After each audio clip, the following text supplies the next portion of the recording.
च्या जागेवरून महायुतीमध्ये तिढा अजूनही कायम आहे। राजेंद्र गावित वर्षा बंगल्यावर फडणवीसांच्या भेटीला पोहोचलेले आहेत। शिंदेंच्या सेनेच्या गावितांना भाजप कार्यकर्त्यांचा विरोध असल्याचं चित्र आहे। देवेंद्र फडणवीस याबाबत मध्यस्थी करतील आणि या प्रश्नावर तोडगा काढतील अशी अपेक्षा आहे आणि त्यासाठी आता या बैठकीला सुरुवात होत असल्याचं दिसतंय।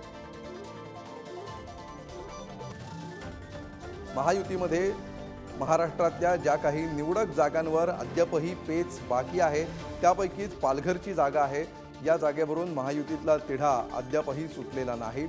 शिंदेंच्या सेनेच्या गावितांना तिथल्या भाजपच्या नेत्यांचा आणि कार्यकर्त्यांचा विरोध आहे। आम्हाला ही जागा भाजपला सुटली पाहिजे यासाठी देखील भाजप आग्रही असल्याचं समजतं आहे आणि त्यामुळे या जागेवर तोडगा काढण्याचे प्रयत्न सुरू आहेत। धनंजय दळवी याविषयी आपल्याला अधिक माहिती देतील। धनंजय, काय अधिक तपशील आहेत याबाबत? अमोल, जर आपण पाहिलं तर पालघरच्या जागेचा तिढा अजून कायम आहे।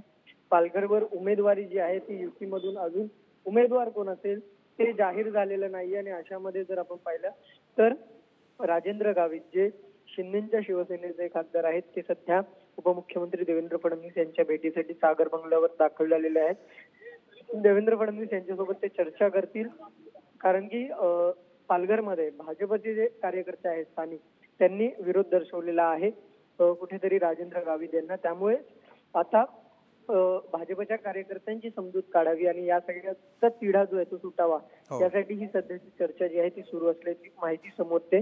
भाजपकडून जर आपण पाहिलं तर कार्यकर्त्यांच्या मागणीनुसार विलास तरे असतील किंवा विष्णू सावरा यांचे सुपुत्र हेमंत सावरा यांच्या नावाची चर्चा आहे। त्यामुळे आता सध्या जे आहे राजेंद्र गावित हे फडणवीसांच्या भेटीला आले, त्यामुळे निश्चितपणे आता फडणवीस गावितांची समजूत काढतात की भाजपच्या कार्यकर्त्यांची समजूत काढण्यात त्यांना यश येतं हे बघणं महत्त्वाचं आहे। धन्यवाद धनंजय या सविस्तर माहितीबद्दल।